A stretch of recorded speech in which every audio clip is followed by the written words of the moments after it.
Hi, Emily. Welcome to the podcast. I'm so excited to have you on today. Thank you for having me. My gosh, it's so fun to catch up. It's so fun to see you, talk with you.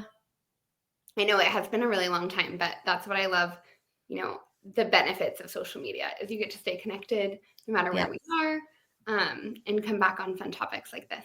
I love it so much. Okay, well, I would love it if you just started talking and telling everyone a little bit about you, about your family, and then we can get into your birth story. Yes. Well, I know KP from Gonzaga, and we love the Zag connection. My husband also went to Gonzaga. We live right outside of Seattle. Our little girl, Cooper, is 2.5. And we have a dog named Phyllis who just turned 5. She and our daughter are best friends. And we love to ski. We love to travel. We both were athletes at Gonzaga. And I think that's just a little bit about us, just in the thick of toddlerhood right now. So that's like, you want to talk about potty training or toddler tantrums, that's top of mind for sure. I love that. That's so fun. I love that age. It's like, I just feel like they're just peaking then, like it's like kind of maybe like sort of getting out of that like rough twos, and then they're like really coming into their own personality. It's so fun. It's so fun. She's so independent, and I love to see that in her. Yeah, I love that. So fun. Okay, I would love to just start with you telling everyone a little bit about your pregnancy, how that was, kind of go through that and just chat about that a little bit. So I had HG with my pregnancy, which just basically means you throw up all the time, more than normal. I threw up or was sick a little through like 17 weeks. And then for me, I was so blessed. I like turned a corner, and I just had so much fun. The rest of my pregnancy, I was able to run through my pregnancy. I was able to work out. I felt so strong going into my labor and delivery. I was really grateful of, I had built that muscle. I had been doing Orange Theory and working with like, okay, what squats should I do? Or what workouts are, going to position me best for just like this epic birth. But I don't think anyone loves being 9 months pregnant in August. It's hot. You're so like big and swollen that I had this idea in my head. She was coming early. I was like, oh, okay, I'm due September 14th, but like she's coming early for sure. So the end of August, I like left work and I ended up just sitting around for, 3 weeks, just doing my curb walks, doing my inversions on the couch. Mm-hmm. And then I guess it was the 16th. So I was 40 weeks, 2 days. Did my curb walks, my doula. I had a doula that I was working with, and she had told me, she's like, okay, you can start pumping like a couple of times a day, just like get your body to like, try to collect some colostrum. So I did that. I took a shower, and like immediately after my water broke.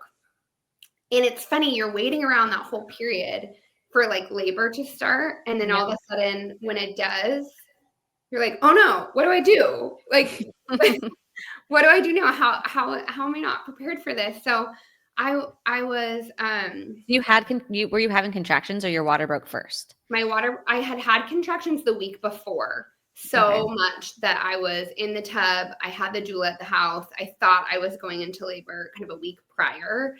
Okay. She was like, that was just early labor. Your body just went into early labor. And then I kind of had them inconsistently throughout the week, but really intently, like the Friday before she came, I was like, it's happening. Like, it's go time. And so they increased really rapidly, and then they just kind of stopped. Mm-hmm. But then when I had my next check, it had been a couple of centimeters dilated. So it was just like my body getting ready. Yeah, for sure. You had like prodromal labor. But I didn't really have contractions like consistently before my water broke. Okay. My water broke, and, everyone, or actually one particular friend had warned me. She said, hey, when my water broke and I went to the hospital, no one believed me.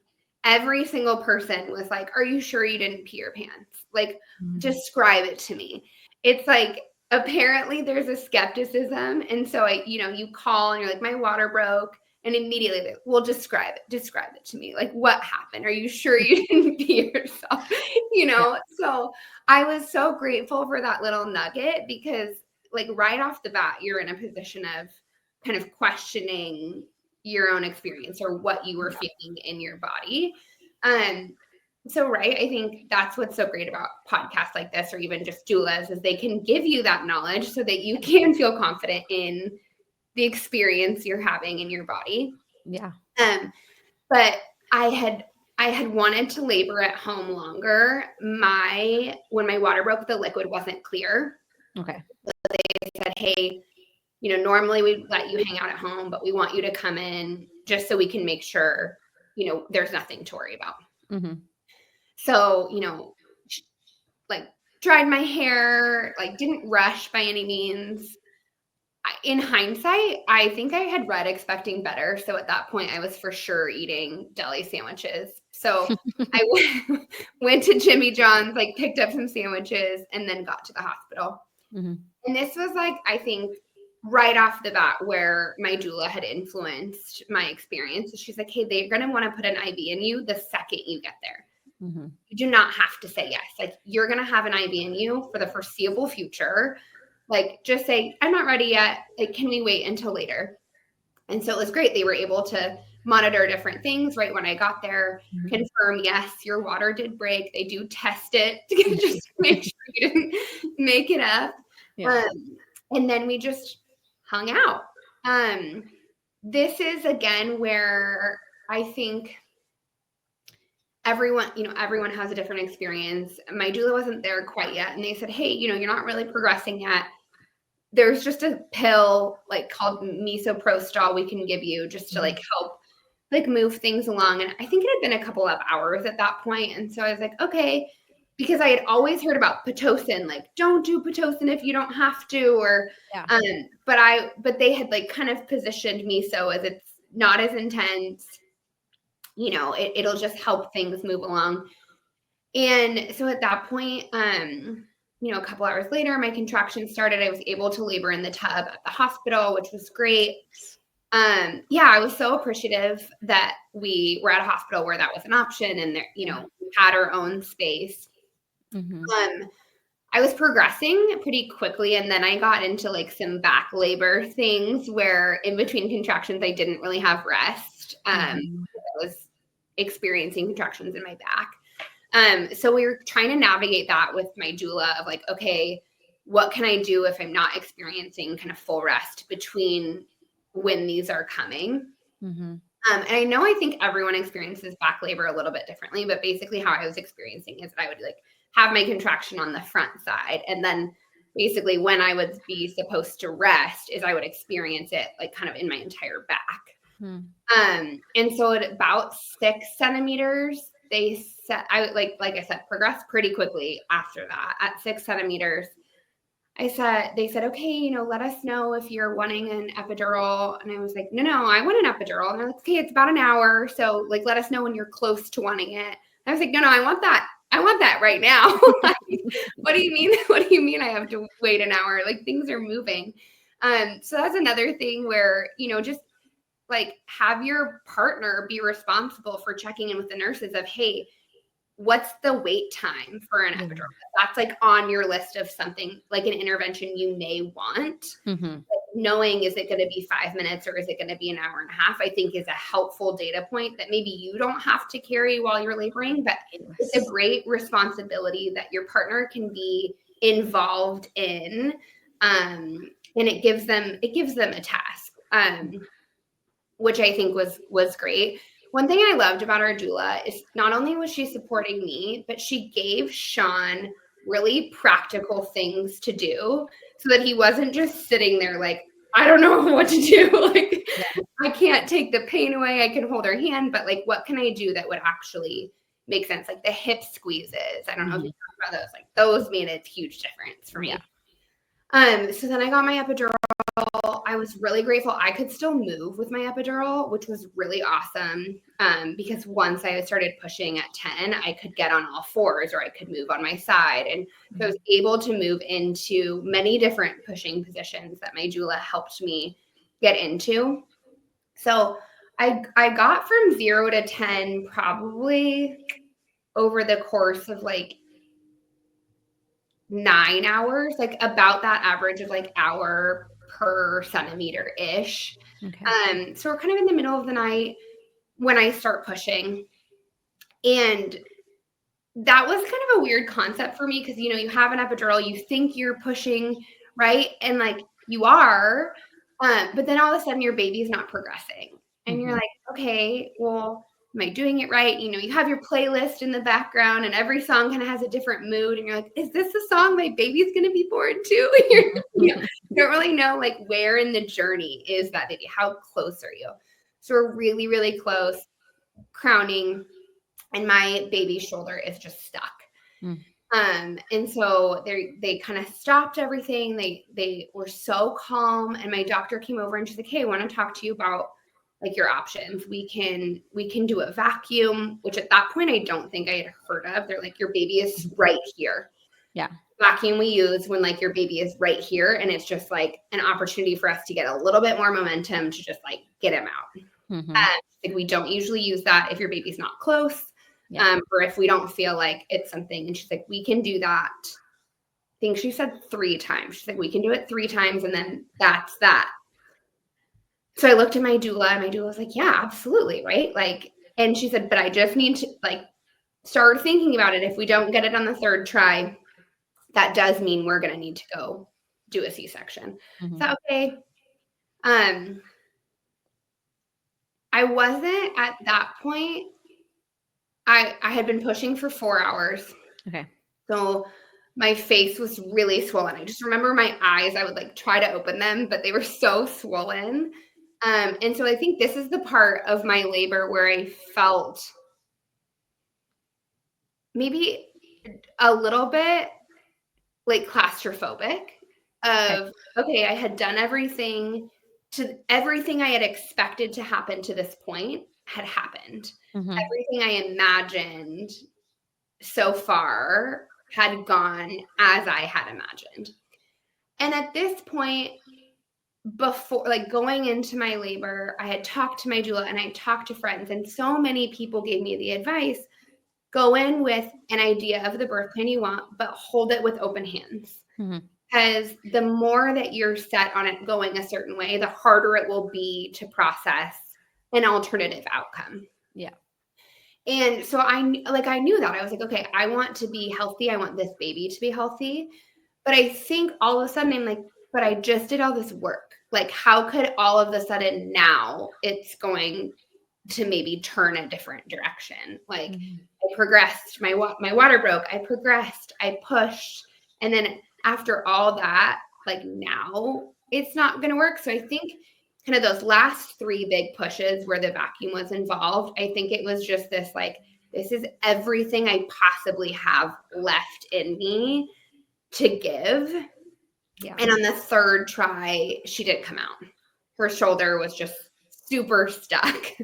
And that was honestly like the first point in my labor where I just got so emotional. I couldn't, like, the doula didn't know what I was saying. My husband didn't know what I was saying. The doctor's like, my doctor has the best bedside manner. I love her. I will use her in the future. She came over and she's like, okay, talk to me about how you're feeling. And I didn't know if I could verbalize it in that moment. Yeah. But we ended up going to a C-section. Baby came out quickly. She was perfect. 9 something in the morning of September. So I was confused the birthday with the time, but 9 something. And the anesthesiologist had said, she was like, yeah, you're probably not going to feel great. And I just remember I kept saying, I really don't feel good. So they brought the baby over to me and brought Cooper over to me, and we start, putting her on my chest, skin to skin. And I'm like, I just don't feel good. And you're still in the OR at this point. On the OR. They're like, that's really normal. You just went through a lot. The doctor's like, you're going to be recovering from a vaginal birth and a C-section because of where she was in your birth canal, because of how long you pushed. Yeah. Like, it's okay that you don't feel good. So we go back to, my doula also came to the OR, which was really special that my hospital, let her be in there. Because she also helped, right? Like, as soon as we had the baby, what do we do and where can we put her and all that good stuff. So we get back to our L&D room. just a quick shout out to L&D nurses, the angels on earth I didn't know existed until I needed them. They're so incredible. Yeah. And again, it's like this, it's now, you know, we've tried nursing a couple of times. Like they're like, just rest, like you just rest. And I just, like, I remember, like, I wasn't loud about it, but I just being like, I really don't feel good. And I don't know why that saying kept coming up. And then all of a sudden, I said a sentence that didn't make sense. And my doula kind of was confused and looked at my husband, said something about Iowa. I don't know what, like, shout out to Iowa. Mm-mm. And my doula was like, what's she talking about? And he goes, I don't know. She's never been to Iowa. Like, so we like, and immediately, because of our doula, because of her training, honestly, just, I feel like she just felt, she tells the story. She's like, I literally heard God tell me go, like, and I ran into the hallway. And within 15 minutes, I was back in surgery. So since she was born at 9 to 12, I had been hemorrhaging internally.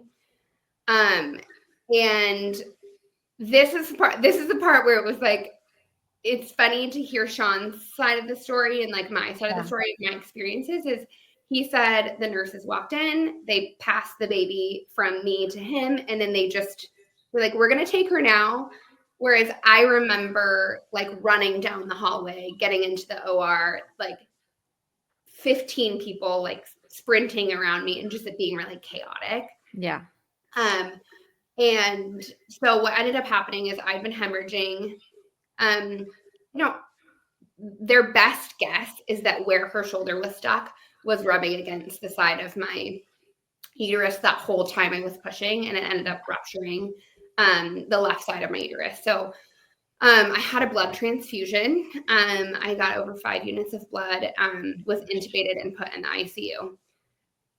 So it was a lot, not what you expect for your birth, and not something that you wish upon anyone. But you know, that's where that doula came in so many ways beyond just how do I birth this baby, but also postpartum support of my husband being by himself for the first, you know, 24 hours. Yeah. What can he do to support Cooper and our daughter? And like, she's in good hands. So when I woke up the next morning, I was like, can somebody tell me like what is happening? And I was like, I just want my baby. Yeah. Luckily, they don't let babies in the ICU because it's not safe for them. Mm-hmm. But I was able to get discharged back downstairs. Later that day, we're reunited, you know, with incredible nurses. But, you know, that I think that so I was in the hospital about 5 more days, just recovering from, you know, both my surgeries, birth, all of the blood transfusion. My body was so swollen. I ended up going home. This is always kind of funny.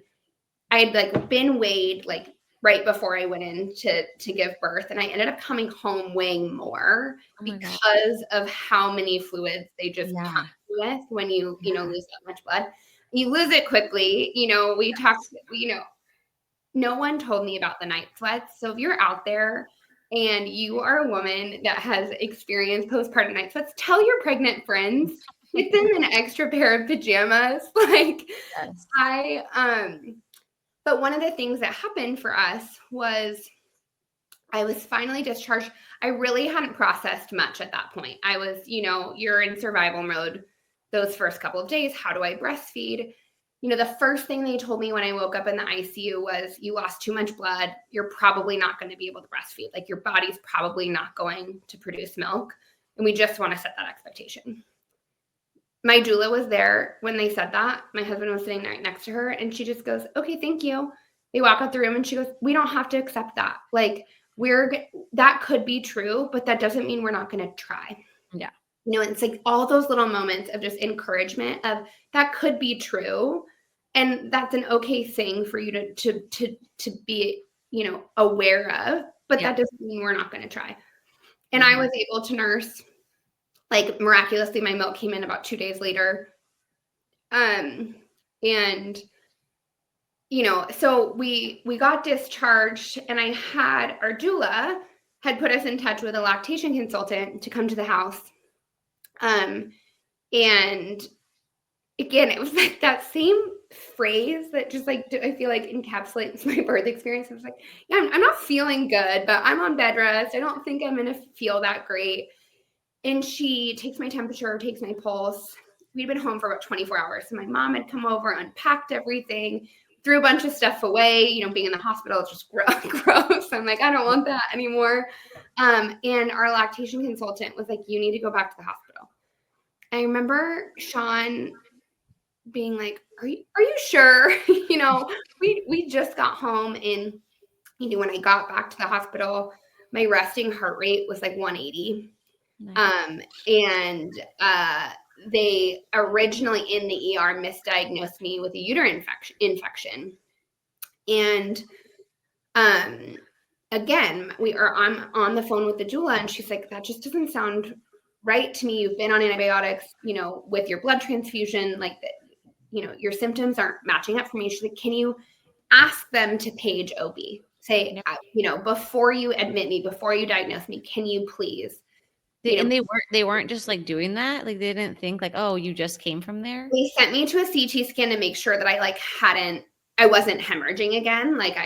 But they were just going to admit me before seeing an OB doc. And so she came in, and, I had a little beef with the ER doctor a little bit. He was like, oh, you're clearly a first-time mom, which don't say that to a first-time mom, and he wanted to admit me without Cooper. And I had just, been separated from her when she was born. And I looked at him and I said, you can pry this baby out of my cold, dead hands. Yeah, seriously. And he looked at Sean, and he's like, I think I striked a nerve. And he's like, you should get out of here. This is a doctor, please. So he never came back, which was the right thing. So I went to my CT scan.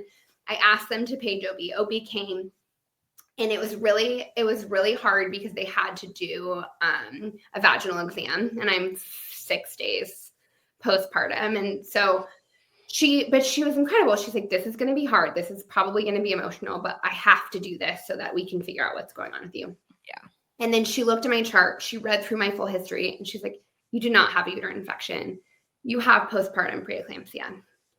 I said, preeclampsia? I thought you only have that pregnant. Like, no, at no point in my entire pregnancy or time as a woman did I know that was something that could happen after you gave birth. Yeah. So they readmit me. They get me on my magnesium drip. Which is just the worst experience.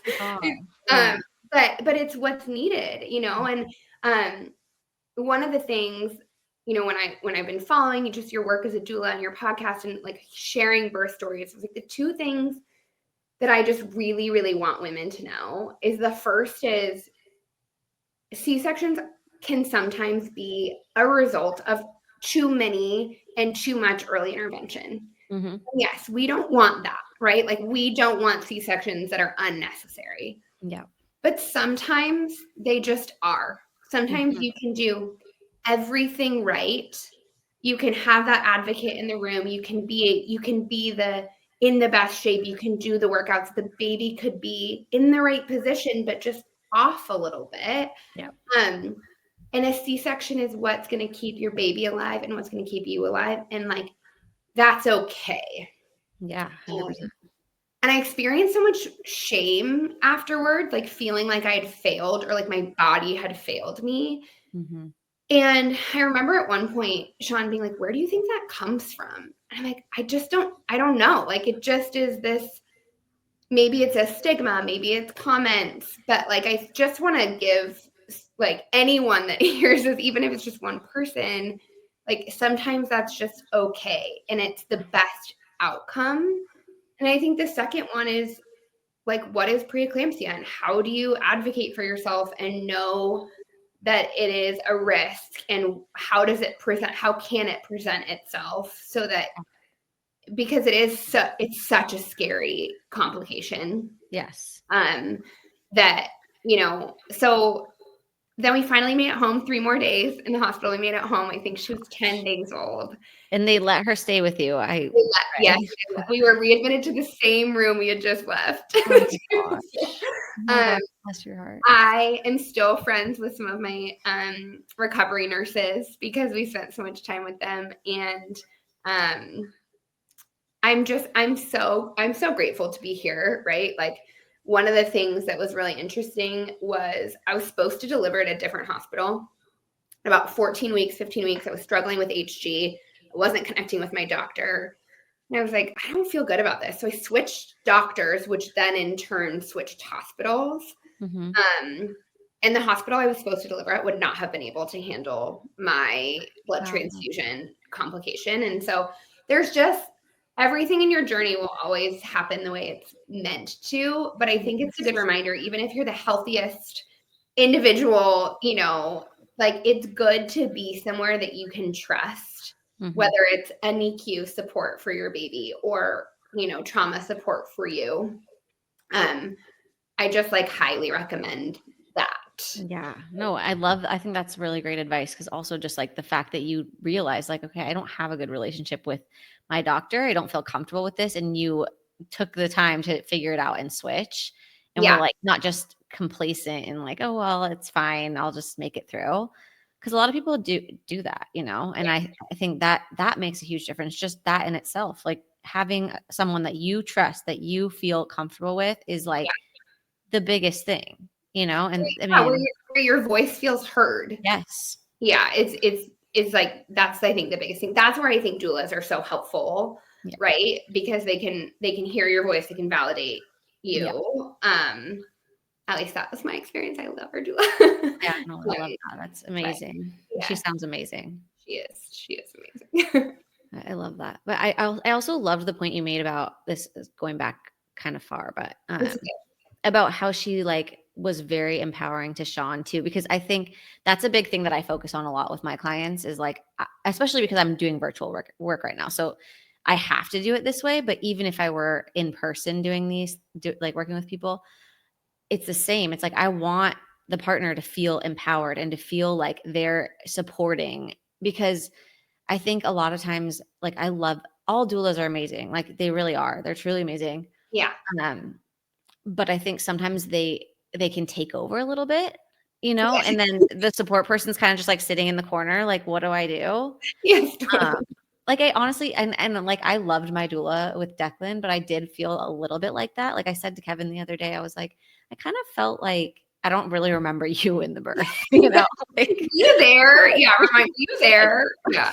I don't know. I remember you watching basketball at some point, but I think, there's moments, there's so many little things they can do. What you were talking about, doing counter pressure, doing massage, honestly, just even giving sips of water, words of encouragement, things like that. Just little things that make such a big difference. I have the stuffiest nose in my 3rd trimester that I've ever had in my life. And so in between every push, I was blowing my nose and passing my snotty tissues to Sean. He's like, okay, here's a new tissue, and but you remember that, it was so significant because he was making a difference in what you in the situation. It's they're breathe through your nose, and I'm I can't breathe through my nose. It's not gonna happen. Yeah, no, I love that. I think that's so important though, and something that just to keep in mind for people, because, and also just having them be really a part of it, it makes it so much more special, because I think they feel better about it and they have a better experience with it. And how did have you guys ever talked about how he felt about the whole situation of you going into surgery, going into a C-section, how did he feel with all of that? He definitely had football on when we were in the labor and delivery room, early on. So the basketball comment, I'm yeah, that tracks. That tracks. I will say, forever he had it harder than I did, because I went into surgery and then, for the next 24 hours, I wasn't awake, whereas he was making medical decisions for me while caring for a brand new baby. The one thing that we joke about, but that he really did right, is got me out of my second surgery. They'd taken off all my jewelry, but I have one bracelet that you can't just take off. Like there's a special key to take it off. It's very special to me. And they're like, hey, we can't get this off. We're going to have to saw it off. And he's like, no, like you really can't do that. Like that is so special to her. My dad gave it to me. Like, please, how much time do I have? Because I was swelling. Like, can I try to figure it out? So my mom came, like hers wasn't working. And luckily one of the nurses made jewelry on the side and had this key that could like unlock my bracelet. So he has little experiences that like I wasn't a part of, but I think it took him a little bit, I think, longer to realize just the impact it had on him. I think originally he was like, okay, she's okay. Like she's out of here. But I think as a partner in labor and delivery, it's really easy to quickly feel helpless. Yeah.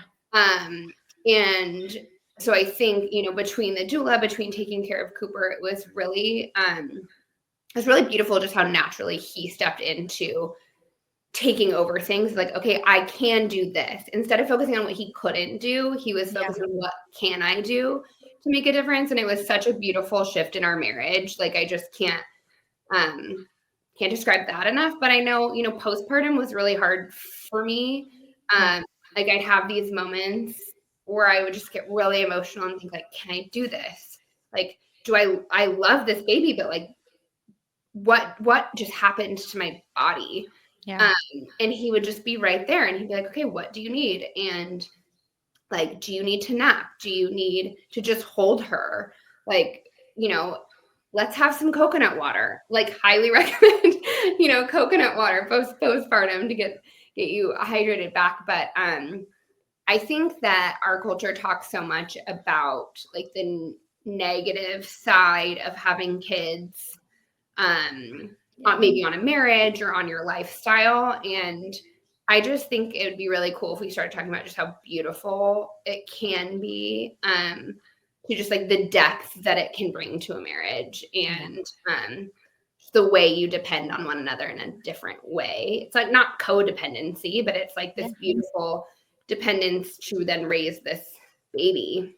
I love that. That's so beautiful. Where you're just like physically you're at your limits. You're like, I physically am limited. Yes. And like they're able to step in.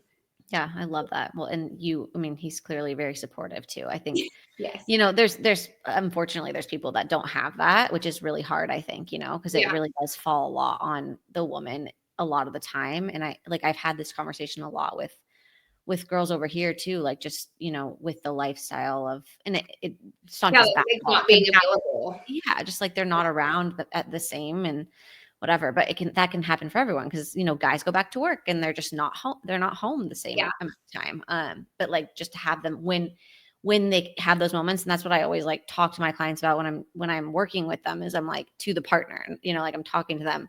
You have to find the moments when you can contribute and like be a part of it, because you're not going to be there potentially the same amount of time. So like, where can you ever? I mean, like when you think about like the needs of a newborn, like they're never going to be there the same amount of time that you are. So I think that's really good advice of like, it's not like quantity, it's quality.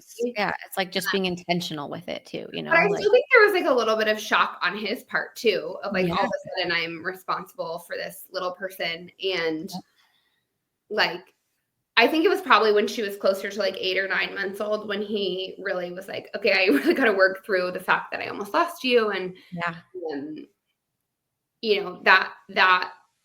that part is just hard when you go into it. You're like, I'm healthy. I was fit. I was working out. I was, my labor was so textbook until it just wasn't.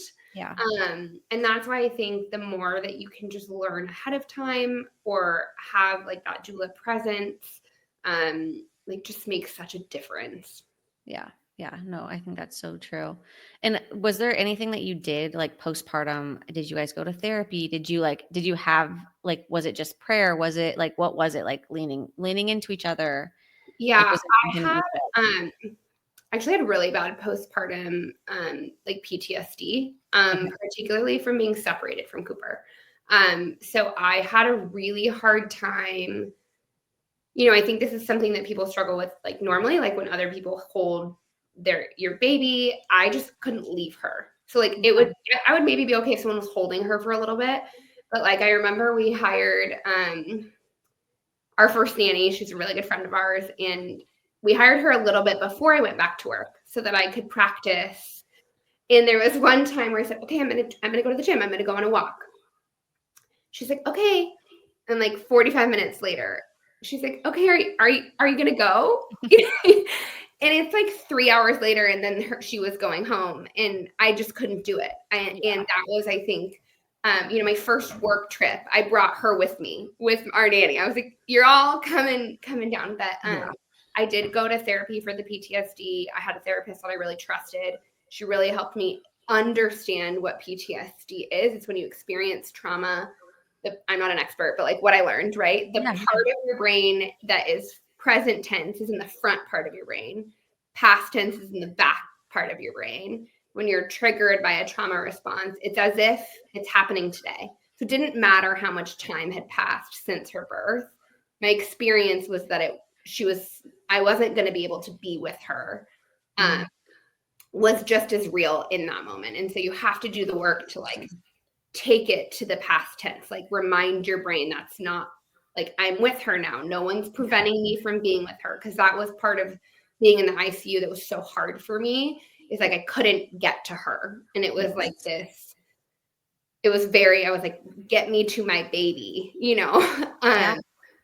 And then, I would say maybe not as much work, but definitely some therapy sessions of like, okay, how do we move on from this? And I remember like the first time I had a friend over that was pregnant, and she like made a comment about what she wanted for her delivery. And Sean like kind of reacted really quickly, and we had to talk about it. I said, hey, everyone has their own journey. And he's like, are you kidding me? Like, if that's, if they do that and something happened the way it happened to you, like, and I said, and it was like, it's hard not to want to protect other people from what we experience. But you just work through it, and you have time. And then we actually, I was grateful because of my experience. I got to go to my doctor every 2 weeks, whereas you normally only go once. Yes. Which is insane to me. Like, I would actually like argue, say, why can't I come more? Like, why can't I have more appointments? But like during my postpartum period, those were really critical for me because I had a lot of fear once I was home about the postpartum preeclampsia. Like I was monitoring my blood pressure at home, but I was so fearful at night of like, okay, well, what if this happens? Or what if I'm not, healed from it yet? And going to the doctor regularly was really helpful. But, they don't offer that up. They're not like, hey, do you want to come every 2 weeks? They're like, hey, I'll see you in 8 weeks. See you in 2 months, basically. And then see you next time you're pregnant. Yeah. We luckily, we went every 2 weeks, and then we actually went at 6 months just as like a follow-up to really like talk through. That's when we talked through what happened medically, is we were like, look at the operative report from my surgeries, like what went down. But we didn't do that prior to 6 months. It was too soon to really understand like what had happened. Yeah. Well, yeah. And you probably need to like work through it a little bit on your own first before you kind of like dove into everything. Yeah. But I think it was really helpful to do that. Like, just so, you can ask, you can always say, hey, I want my operative report, which is what surgery, every time they do a surgery, they have to write every detail of like what they did. And that was really great for me after the fact, like you said, not fresh in the moment, not when I'm still working through it, but after the fact, was really helpful to me, especially when I was struggling with that failure piece. I was able to, I kind of started to release that, and then being able to work through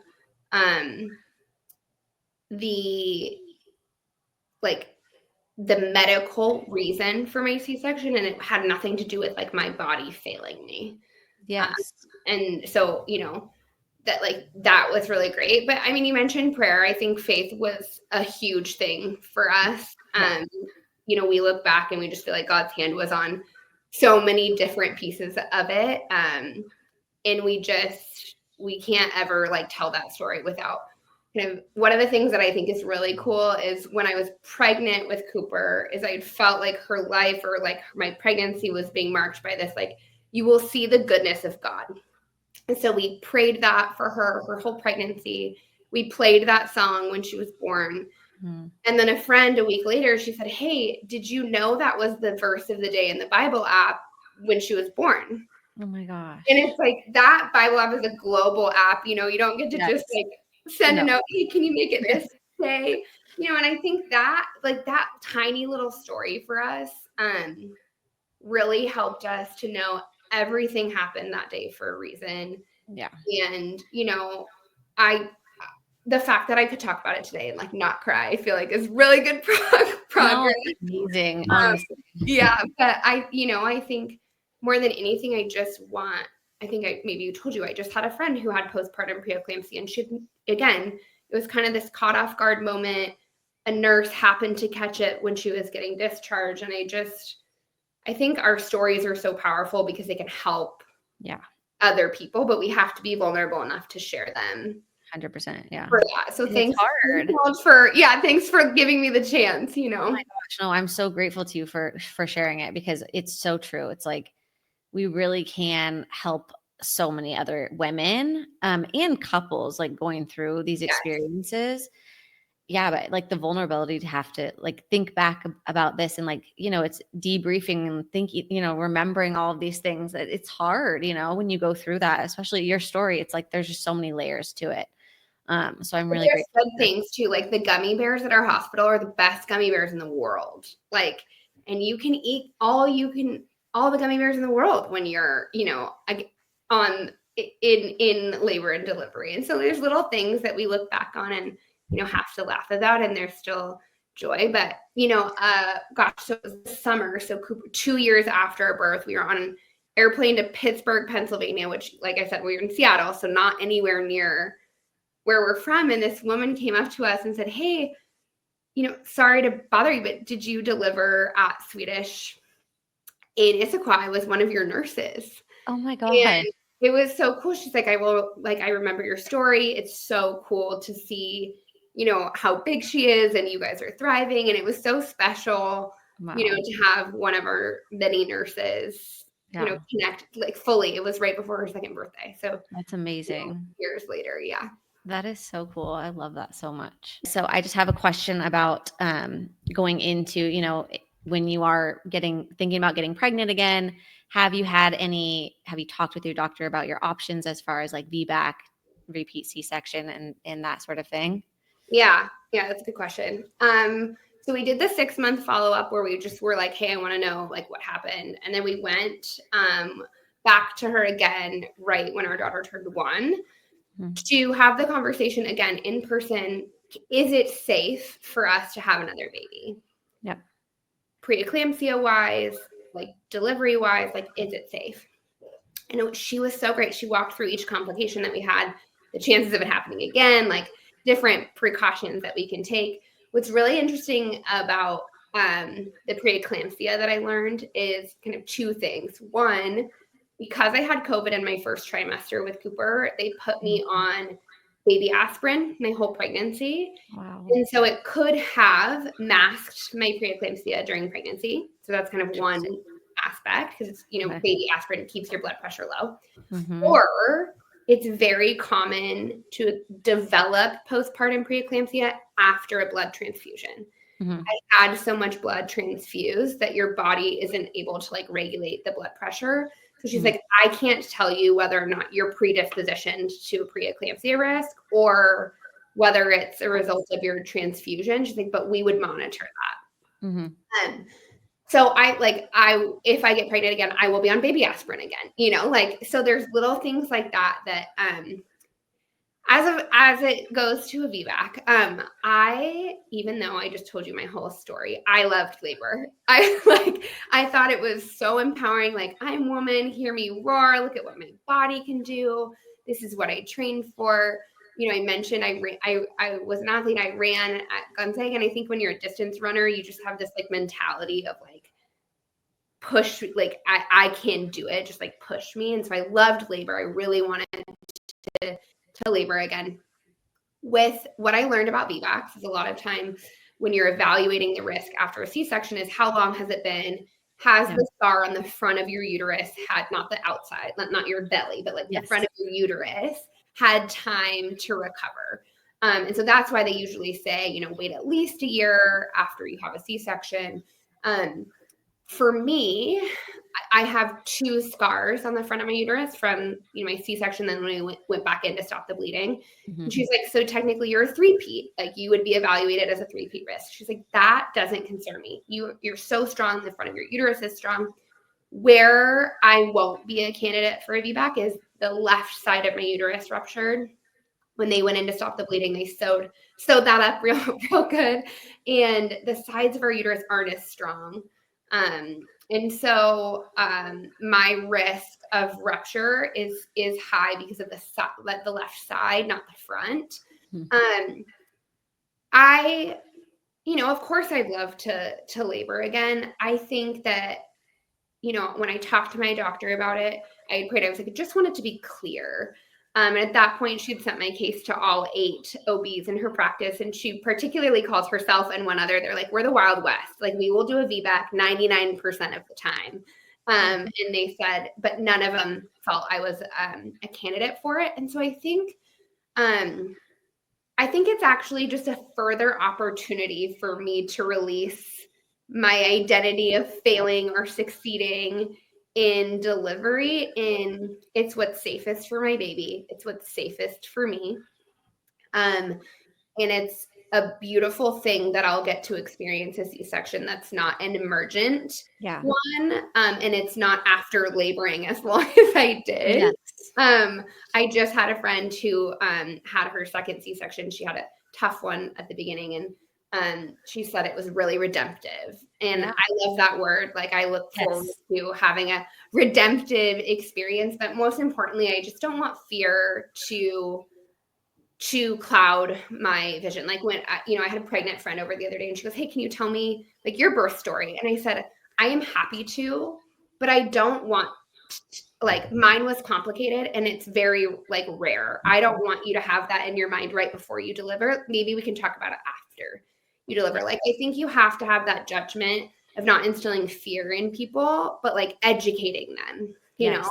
No, I think that's so important. So important. But yeah, it's easy, I think, to like land on that fear side. No, I think that in our society, I think, you know, obviously, you know, headlines, the ones that sell are the ones that instill fear in people or whatever. And so that is a big thing that I'm trying to do with this podcast, is like educate and not just tell like fearful stories or the scary ones, you know, because when I just remember like being pregnant with Olivia and listening to birth stories, and it like overwhelmed me because every single one that I listened to was like this super complicated birth. And that the majority of the time that's not happening, you know? Yeah. But it's the ones that people like to listen to because they're interesting and, you know, whatever. But it's just hard because when you're pregnant, you do get like, then start to get fearful. Like, oh my gosh, like, is my birth going to be like that? And like, it could be, but I think it is important for us to be like educated and like when I talk to my clients too, it's like, I do try to have them like when we're making birth plans, I'm like, okay, like these are ideals, right? Like this is what you envision, but let's talk about like, if a C-section happens, what does that look like? You know, like so that you're prepared and you know, like, I'm going into the OR. This is what it's going to be like. These are the things I can ask for in the OR, like so that it's as comfortable as possible. These are the things that can happen postpartum in the OR, you know, like just so they know. And then they're not going in like, oh my gosh, like I don't even know what a C-section is. Like what we're going to the OR? Like I didn't know. What's about to happen. One thing that I did love about my practice, I don't know if this is everywhere, but I would just like throw it out there in case someone can ask, is my OB's practice, there's always 2 OBs doing a C-section. And I felt very encouraged by that because Actually, what ended up happening is my doctor did my C-section, and then she had the secondary there watching, making sure everything is like going, nothing's getting nicked, nothing's going wrong. My doctor went home. She stayed a little bit later to do my C-section. That doctor that was the second one on my C-section, she was there to do my second surgery when they went back in. So she was familiar. She had just been in there. And again, a second doctor joined for that surgery. And so like, I just think, if you're somewhere smaller, you're going to a smaller practice, ask, okay, if I have to have a C-section, who's going to be in there? I love that they require 2 OBs. Yeah.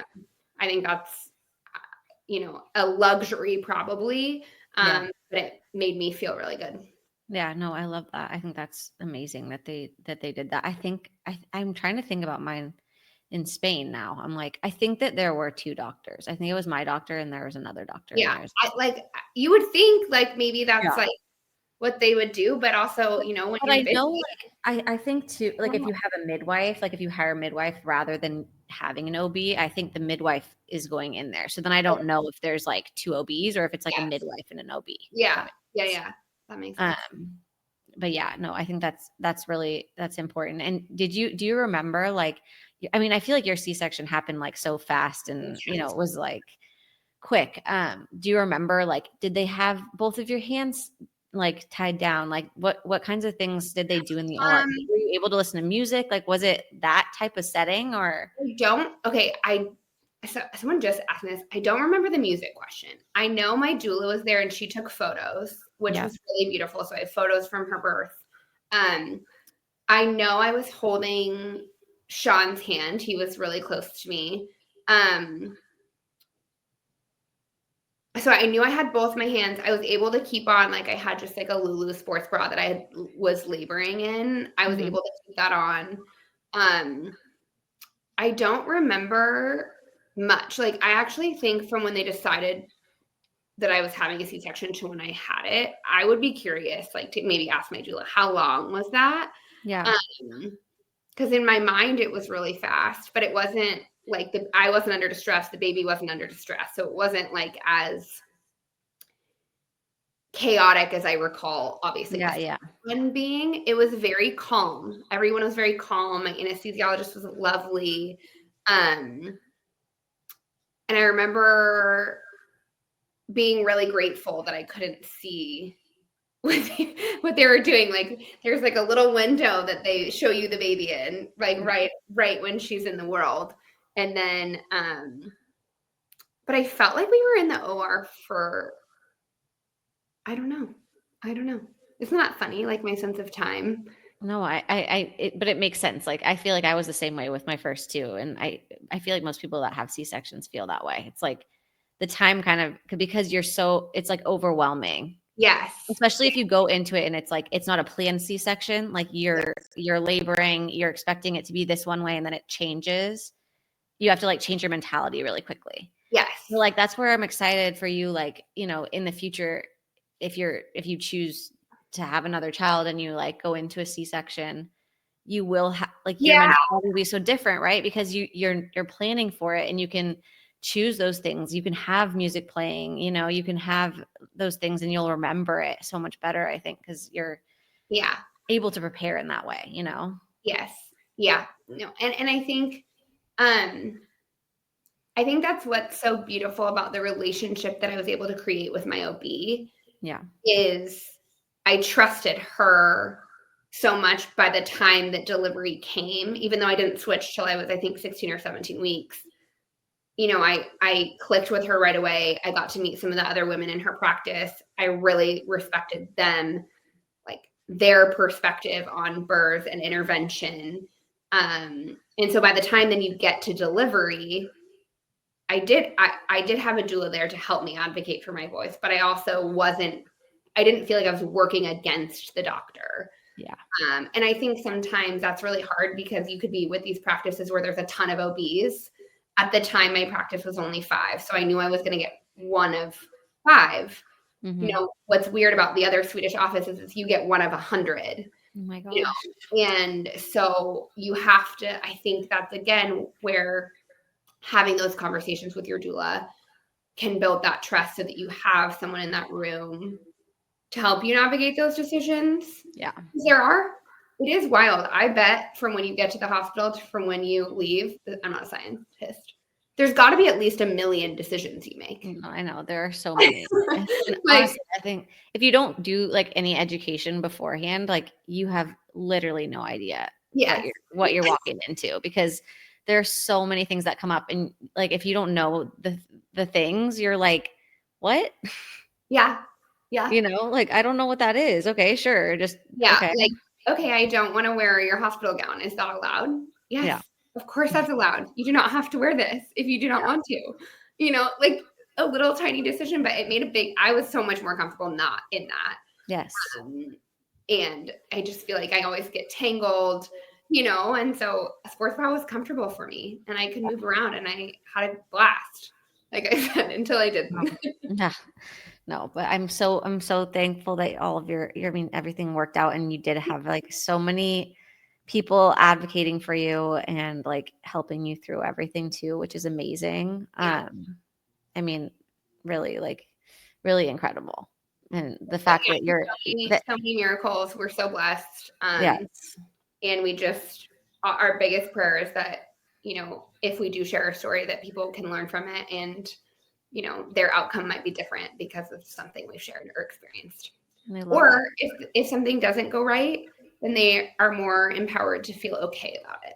Yeah, no, I love that so much. I think that's a really important piece. Like we were talking before, but you know, I think we have a lot of that guilt, you know, when things don't go as we plan them to, or, you know, as people talk about on social media or whatever. And, you know, we feel like that guilt and shame of like, oh, like my body didn't work right. Well, no, like these things happen and it's okay. And like your baby's safe and you're safe and you're healthy. And, you know, it's so fun. like, She's this was the way she was meant to come into the world. Like, yeah. I was thinking about her little personality today and I was like, you do like to do your own terms. Like that is very clear. And I love that about her. She's so obsessed with horses right now. She's very clear about what she wants, what she doesn't want. And I just couldn't imagine, you know, not being here for all of it. And so a C-section was what I needed. Yeah, no. And I mean, the fact that like we're able to do that when we need to, you know, because back in the day they couldn't do that. Yes. And now we can, and we have the ability in those situations that we need them to have those C-sections. And so it's like, yes, of course we don't want them if we don't need them, but there are times when they're necessary. And we're so blessed to be able to bring our babies into the world that way when we need to, you know. 100%. But thank you so much for coming on. Yeah. Your story. Oh my gosh. Thanks for just your podcast, for being a doula. We need more of them in this world. Yeah. I know a friend, she's like, I really want a doula, but I haven't found any like normal ones. And I was like, they exist, I promise. I think that's who I sent to you the other day. But you know, thank you for just the chance to share. It's always healing to just talk about it again and remind yourself of all the good that came out of it. Yeah, no, you're amazing. I'm so thankful for you. So you always. Thank you so much. Yay.